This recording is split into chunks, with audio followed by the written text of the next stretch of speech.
ನಮಸ್ಕಾರ ಸ್ನೇಹಿತರೆ, ತಮಗೆಲ್ಲರಿಗೂ ಅಂಗೀರಣ ಎಜುಕೇಷನ್ ಚಾನಲ್ಗೆ ಮತ್ತೊಮ್ಮೆ ಸ್ವಾಗತ. ಇಂದಿನ ಈ ವಿಡಿಯೋದಲ್ಲಿ ನಾವು ಶಿಕ್ಷಕರಿಗೆ ಸಂಬಂಧಿಸಿದಂತಹ ಅತ್ಯಂತ ಮಹತ್ವದ ಸುದ್ದಿಯನ್ನು ಇಂದು ನಾವು ತಿಳ್ಕೊಳ್ಳೋಣ. ಆ ವಿಷಯ ಏನಪ್ಪ ಅಂತಂದರೆ, ಈಗಾಗಲೇ ಸೇವಾನಿರತ ಶಿಕ್ಷಕರಿಗೆ TET ಅನ್ನುವಂಥದ್ದು ಕಡ್ಡಾಯ ಮಾಡಿರುವಂಥದ್ದು ಸುಪ್ರೀಂ ಕೋರ್ಟ್ನ ಒಂದು ತೀರ್ಪಿನ ಬಗ್ಗೆ ನಾವು ಇವತ್ತು ಮಾಹಿತಿಯನ್ನು ತಿಳ್ಕೊಳ್ಳೋಣ ಅನ್ನುವಂಥದ್ದು.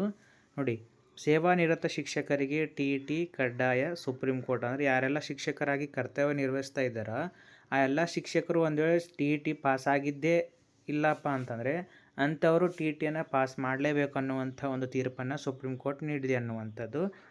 ನೋಡಿ, ಸೇವಾನಿರತ ಶಿಕ್ಷಕರಿಗೆ TET ಕಡ್ಡಾಯ ಎಂದು ಹೇಳಿದಂಥ ಸುಪ್ರೀಂ ಕೋರ್ಟ್ ಮಹತ್ವದ ತೀರ್ಪನ್ನು ನೀಡಿದೆ. ಈ ತೀರ್ಪಿನ ಸಂಪೂರ್ಣ ಮಾಹಿತಿ ಏನು ಅನ್ನುವಂಥ ಇಂದಿನ ಒಂದು ವಿಡಿಯೋದಲ್ಲಿ ತಿಳ್ಕೊಳ್ತಾ ಹೋಗೋಣ.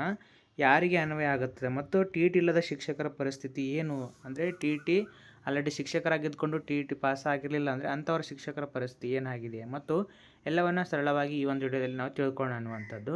ಮೊದಲನೇದಾಗಿ, ಸೇವಾನಿರತ ಶಿಕ್ಷಕರು ಶಿಕ್ಷಕರ ಅರ್ಹತಾ ಪರೀಕ್ಷೆ TET ಅದ ಟೀಚರ್ಸ್ ಎಲಿಜಿಬಿಲಿಟಿ ಟೆಸ್ಟ್ ಅಂತ ಹೇಳ್ತೀವಿ ನಾವು, ತೇರ್ಗಡೆಯಾಗುವುದು ಕಡ್ಡಾಯ ಎಂದು ಸುಪ್ರೀಂ ಕೋರ್ಟ್ ಹೇಳಿದೆ.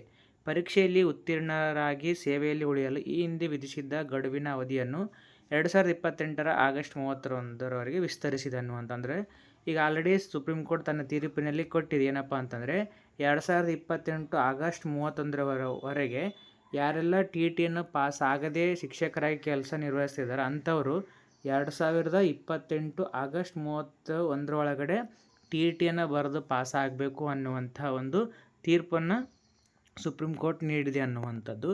ನೆಕ್ಸ್ಟ್ ಮುಂದುವರೆದು, ಅಂಜುಮಾನ್ ಇಶಾತ್ ಇ ತಲೀಮ್ ಟ್ರಸ್ಟ್ ಪ್ರಕರಣದಲ್ಲಿ ನೀಡಿದ್ದ ತೀರ್ಪು ಪ್ರಶ್ನಿಸಿ ಹಲವು ರಾಜ್ಯ ಸರ್ಕಾರಗಳು, ಶಿಕ್ಷಕರ ಸಂಘಟನೆಗಳು ಹಾಗೂ ಶಿಕ್ಷಕರು ಸಲ್ಲಿಸಿದ್ದ 65 ಪುನರ್ ಪರಿಶೀಲನಾ ಅರ್ಜಿಯನ್ನು ವಜಾಗೊಳಿಸಿದ ನ್ಯಾಯಮೂರ್ತಿ ದೀಪಾಂಕರ್ ದತ್ತಾ, ಮನಮೋಹನ್ ಸಿಂಗ್ ಅವರಿದ್ದ ನ್ಯಾಯಪೀಠ ತನ್ನ ಹಿಂದೆ ನೀಡಿದ ತೀರ್ಪನ್ನು ಎತ್ತಿಡಿದಿದೆ ಅನ್ನುವಂಥದ್ದು. ನೋಡಿರಿ, ಎಲ್ಲರ ಟ್ರಸ್ಟ್ಗಳು, ಕೆಲವು ಸಂಘಟನೆಗಳು ಏನು ಮಾಡಿದಪ್ಪ ಅಂದರೆ ಈಗಾಗಲೇ ಶಿಕ್ಷಕರಾಗಿ ಸೇವೆ ನಿರ್ವಹಣೆ ಮಾಡ್ತಿರುವಂಥ ಶಿಕ್ಷಕರು TETಯನ್ನು ಬೇಡ ಅಂತೇಳಿ ಅಪೀಲನ್ನು ಹೋಗಿದ್ರು ಅನ್ನುವಂಥದ್ದು. ಈ ಎಲ್ಲ ಅಪೀಲ್ಗಳನ್ನ ಒಟ್ಟು 65 ಅಪೀಲ್ಗಳನ್ನು ಏನು ಮಾಡಿದೆಯಪ್ಪ ಅಂದರೆ ಸುಪ್ರೀಂ ಕೋರ್ಟ್ ಏನು ಮಾಡಿದೆ, ವಜಾಗೊಳಿಸಿದೆ ಅನ್ನುವಂಥದ್ದು.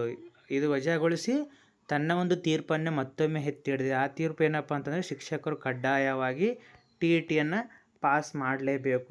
ಯಾವಾಗಪ್ಪ ಅಂತಂದರೆ 2028 ಒಳಗಡೆ ಆಗಸ್ಟ್ 31 ಒಳಗಡೆ TETಯನ್ನು ಪಾಸ್ ಮಾಡಲೇಬೇಕು ಅನ್ನುವಂಥದ್ದು. ನೋಡಿ, 2025 ಸೆಪ್ಟೆಂಬರ್ 1ಕ್ಕೆ ಅನ್ವಯ ಆಗುವಂತೆ ನಿವೃತ್ತಿಗೂ 5 ವರ್ಷಕ್ಕೂ ಮುನ್ನ TET ತೇರ್ಗಡೆ ಕಡ್ಡಾಯ ಹಾಗೂ ಮಕ್ಕಳ ಉಚಿತ ಹಾಗೂ ಕಡ್ಡಾಯ ಶಿಕ್ಷಣ ಹಕ್ಕು ಕಾಯ್ದೆ 2009ಕ್ಕೂ ಜಾರಿಗೂ ಮುನ್ನ ಸೇವೆಗೆ ಸೇರ್ಪಡೆಗೊಂಡವರಿಗೂ TET ಕಡ್ಡಾಯಗೊಳಿಸಿದ 2025 ಆದೇಶವನ್ನು ಮರುಪರಿಶೀಲಿಸಬೇಕು ಎಂದು ಅರ್ಜಿದಾರರು ನ್ಯಾಯಪೀಠದ ಮುಂದೆ ಕೋರಿದರು ಅನ್ನುವಂಥದ್ದು. 2025ಕ್ಕಿಂತ ಮುಂಚೆ ಯಾರೆಲ್ಲ ನಿವೃತ್ತಿ ಆಗ್ತಾಯಿದ್ರು ಅಂಥವರು ಮತ್ತು 2009 ಮುಂಚೆ ಸೇರ್ಪಡೆಗೊಂಡ ನಂತರ TETಯನ್ನು ಕಡ್ಡಾಯಗೊಳಿಸಿದಂತಹ ಒಂದು ಆದೇಶವನ್ನು ಅಪೀಲನ್ನು ಸಲ್ಲಿಸಿದರು ಅನ್ನುವಂಥದ್ದು. ಅರ್ಜಿದಾರರ ಮನವಿಯನ್ನು ಸಾರಾಸಗಟಾಗಿ ತಳ್ಳಿಹಾಕಿರುವ ನ್ಯಾಯಪೀಠ ಉಳಿದಿರುವ ಸಮಯ ಹಾಗೂ ಸಂಪನ್ಮೂಲಗಳನ್ನು ಬಳಸಿಕೊಂಡು ಸಂಬಂಧಪಟ್ಟ ಆಡಳಿತ ಮಂಡಳಿಗಳು ಆದಷ್ಟು ಶೀಘ್ರವಾಗಿ TET ಪರೀಕ್ಷೆ ಪೂರ್ಣಗೊಳಿಸಲು ಕ್ರಮ ಕೈಗೊಳ್ಳಬೇಕು. ಈ ಹಿಂದೆ ನಿಗದಿಪಡಿಸಿದಂಥ ಗಡುವು ವಿಸ್ತರಿಸಿದ್ದು, ಈ ಅವಧಿಯನ್ನು 2028 ಆಗಸ್ಟ್ 28ರವರೆಗೆ ವಿಸ್ತರಿಸಲಾಗುತ್ತಿದೆ ಎಂದು ತಿಳಿಸಿದೆ. ಅಂದರೆ ಶಿಕ್ಷಕರು TETಯನ್ನು ಪಾಸ್ ಮಾಡಬೇಕು ಅನ್ನುವಂಥ ವಿಷಯವನ್ನು ಆ ಒಂದು ಇಯರನ್ನು ಇವತ್ತು ಸುಪ್ರೀಂ ಕೋರ್ಟ್ ಏನು ಮಾಡಿದೆಪ್ಪ ಅಂದರೆ ಅದನ್ನು ಮುಂದುವರಿಸಿ 2028ರವರೆಗೆ ವಿಸ್ತರಿಸಲಾಗಿದೆ. ಅಲ್ಲಿವರೆಗೂ ಕೂಡ ಸಮಯಾವಕಾಶ ಇದ್ದು 2028 ಆಗಸ್ಟ್ 28ರವರೆಗೆ ಶಿಕ್ಷಕರು ಯಾರೆಲ್ಲ TET ಪಾಸ್ ಆಗಿಲ್ಲ ಅವರೆಲ್ಲರೂ ಪಾಸ್ ಆಗಬೇಕನ್ನುವಂಥದ್ದನ್ನು ತಿಳಿಸಿದೆ. ನೋಡಿ, ಈಗಾಗಲೇ ವಿಧಿಸಿರುವ ಗಡುವಿನ ಅವಧಿಯನ್ನು ಮತ್ತೆ ವಿಸ್ತರಿಸುವುದಿಲ್ಲ ಎಂದು ನ್ಯಾಯಪೀಠವು ಸ್ಪಷ್ಟಪಡಿಸಿದೆ.